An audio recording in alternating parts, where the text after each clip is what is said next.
What's up? It's Keith Kalfas. I hope you're enjoying this video series with Coach Carroll here on just entrepreneurship and a lot of the things he's learned coming from, starting with nothing to growing a 7-figure business. And if you didn't see the last interview, make sure you go in the link in the description below and watch that, because this interview is the second part of that interview. So what's up, DJ? Oh man, just living the dream. Helping business people, sales people, entrepreneurs, trying to make the world a better place, man. So if you're new to this channel, make sure you hit the subscribe button and tap the notifications bell so you can be notified each time I upload a video. And this is part 2 of the interview with Coach Carroll on entrepreneurship. And there's some amazing nuggets. Like I was like the things that you're saying. It's shit that I wish I would have known 8 years ago. Yeah, dude.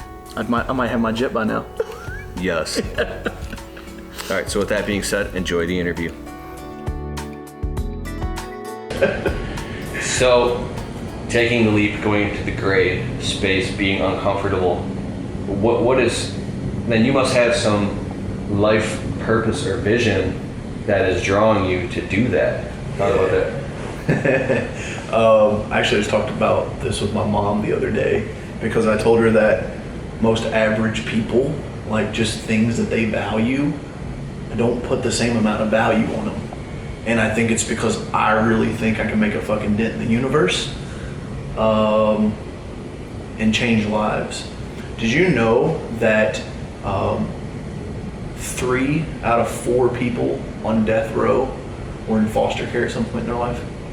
And so for me, my dad was in foster care, and I think that, for one, it's a terrible pipeline in our society, but I think if I can go do something with that, with entrepreneurship, if we can teach those kids financial literacy and entrepreneurship, how to start a business, those are the ones that will just like a fucking rocket ship. Because back to my analogy of like your back's against the wall, that's it. And so there's like, that's one thing that I want to do. Another thing is, for me, I really feel like the ability to change the world to where how many years will I be remembered after I'm gone? And maybe that's like super egotistical, but like I heard a guy say one time that you die twice. You die on the day that you die, and then you die again when the last person mentions your name. So it's like, how big of an impact, like Abraham, in that scenario, Abraham Lincoln's still living because people still talk about him, right? So even though he's died once, he's still living because we still mention his name. He's on the penny, for Pete's sakes. So like I think about that, man, my legacy. I try to figure out like how many years am I gonna make it after I die where people are still gonna remember me, because and it's not ego, because it's like because of the impact, because of the effect that I have, the positive changes that I can make with my life. So are you very aware of your mortality? Yeah. I mean, I could choke on a chicken bone later when we go to dinner and die. Like, absolutely. And I think that's some of where I'm like, fuck it, let's just build this office. Like, what happens? Because at the end of the day, Keith, what happens, right? Oh, I default on the lease. They're going to sue me for $3,250 a month for the 3-year term that I'm going on. I shut down the LLC, say sorry about you, it's non-recourse, they're not coming after my personal assets, and then I can just go back to washing houses. Like, I think that's why it's so important for somebody to learn a service skill, because no matter what happens in your life, if you go back to zero, you have a skill that nobody can take away from you that you can go do, right? That's good. So knowing that, it's almost like it is a safety net that you can, okay. So I have a close friend. He warned me when I started my business. He talked about being greedy and saying that he wanted more and more and more. He became a millionaire in his mid-20s, lost everything. He kept getting into more businesses, and one just literally crushed and took everything with it, and it was a domino effect. And he slowly has built his way back up now. And he ended up going from that to sleeping in the back of his car. It was crazy. And he said he just wanted more and more and more and more and more. It was never enough. And I think that being very aware of things like that, how do you have discernment to tell whether what you're doing is for life's purpose or for ego or for insecurity inside, feeling like you're trying to fill some type of void, or maybe like, how do you navigate that territory? So first question is, what's the definition of greed? That's great. What is it? I don't know.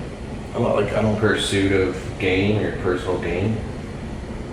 Maybe look it up in the Bible. Is that success? I don't. You like. You know what I mean? It's like I think sometimes like this things client like, of mine, he's a billionaire. He goes, greed is good. People have it wrong.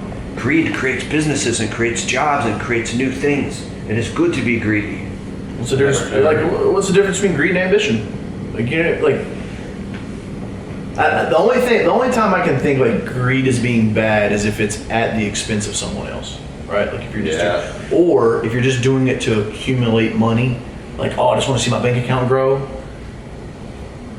To me, I don't look at greed as like a bad thing. Like I'm greedy, I need more money because I know that the money is the rocket fuel. You can have the most badass rocket, but if you ain't got no fuel to put in it, what the hell's the point? Right? It's just gonna be a shiny hunk of metal. The other thing is, I think it's important for people to know that when you have multiple businesses, it's very important that you silo them. So like where guy was like domino effect that you're talking about, this moving to this building can't take down all of my businesses. Like it could crush Easy Pro, but it can't touch Carroll Media, it can't touch the cannabis company, like it can't touch my real estate. It's siloed. So I guess as I think about it out loud, it's a little safer of a risk, but at the same time, I just know that I want A players around me. I made the comment to my assistant the other day. I said, could you imagine if everyone in our company made $100,000 a year or more? Like we only had 6-figure earners that worked for us, and then everything else is outsourced. Like you need an assistant or a front desk receptionist, hire a call center, hire a VA, but like only A players get to be around us. Imagine the environment that you would walk into every morning, dude. I don't know. It'd be like Google type stuff. It's just on another level, yeah. And people are fired up. When you're making 100 G's a year, you don't hate coming to work, right? Like, because you can provide for your family. Being compensated. You always have even a justification of what, well, I'm making good money, so hey. Yeah. I'm fired up. And the other thing, like, and a lot of this is just like shook loose in the past couple of weeks with going to that boot camp is, the company culture thing, I kind of mentioned to him, I was like, I don't have company culture. Company culture is make the money. That's where we're at right now. Is like, just make the money. That should be the company culture. Get fucking rich. The issue is that it's not sustainable because you eventually, that wears off. You know, like when I started my business in high school, it was just to make money because I was fucking broke. My parents were broke. And I mean, they did the best they could to help me, but at the same time, like I wanted more things, I wanted more money and to have a better life. And so like, that's why I started. And so it's propelled me forward to get the money. Because let's face it, like nobody's like, oh my God, I just love pressure washing. I would do this shit for free. Nobody says that. It's a money business, right?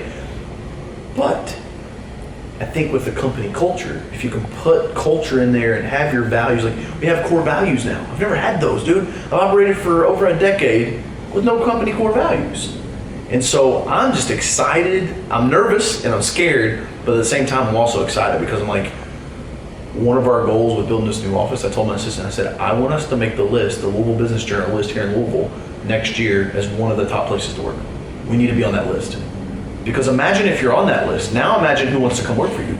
The guy that's like, I'm a high performer and I fucking hate this place because my boss is a dick and it's manila colored walls with old fluorescent lighting that hurts my eyes after 2 hours of being here and it smells like a 1960s office. Like, and you're doing this for Easy Pro. For everything, because what I've realized also is like while they're siloed like financially and legally, they all have to be vertically aligned. Like it has to be one congruent message to push us forward. And maybe I'm not explaining that right, but like it has to be. We have to work together. We have to have an environment that's like conductive of success, which means that like one person can be in one department and somebody else can be in this other department, but we all need to be under one roof that we love to be in because we know that the North Star is like we're causing change, right? Like we're affecting people's lives and helping people. Because when the environment feels its official environment, it's everything. Because it, bro, it's a reason. It's a reason. I leased this place 3 years ago. I think I told you. Remember, I was like, I got this high rise. I don't know if I could afford. Like, and I remember like our gross sales in the ad tech company was what my rent was going to be. And I was like, I got to do it. I got to get out of little Podunk, Kentucky, Carrollton, Kentucky area because like it's beautiful and I love the trees and I kind of miss them now being here in the city for so long. But it's like I've got to open up my perspective. And so like when we walk out on that balcony and you see all these big buildings, your perspective changes because your environment changes. And that's part of it, man. Like your environment's very, very important. We're never taught any of this shit, but I think it's powerful. So I think if I create an office where people are like, man, I love going to work in there. We have cookouts twice a month, and we go and volunteer once a quarter. We're doing I just sent an email earlier today. There's a trick or treat thing that we're doing for the Family Scholar House here in town. So they help like abusive, like mothers that have been in abuse situations and things like that. So we're gonna go do like the reverse trick or treat, and I'm making everybody go because like we need to get back. Say that again. Edit. Say mothers that have been in bad situations because the algorithm will pick up that word. Okay. Cut. Edit. Go. So we're going to the Family Scholar House, and it's going to help mothers that have maybe fallen on hard times or things like that, that have children. One of their things is to help against fix poverty and things like that. So we're just going to keep trying to find things like that to be involved in because you feel good when you give back. And so imagine giving back with the whole team. It's not going to hurt anything, right? Like there's nothing negative that's going to come from it. Yeah. I think we just need to do more.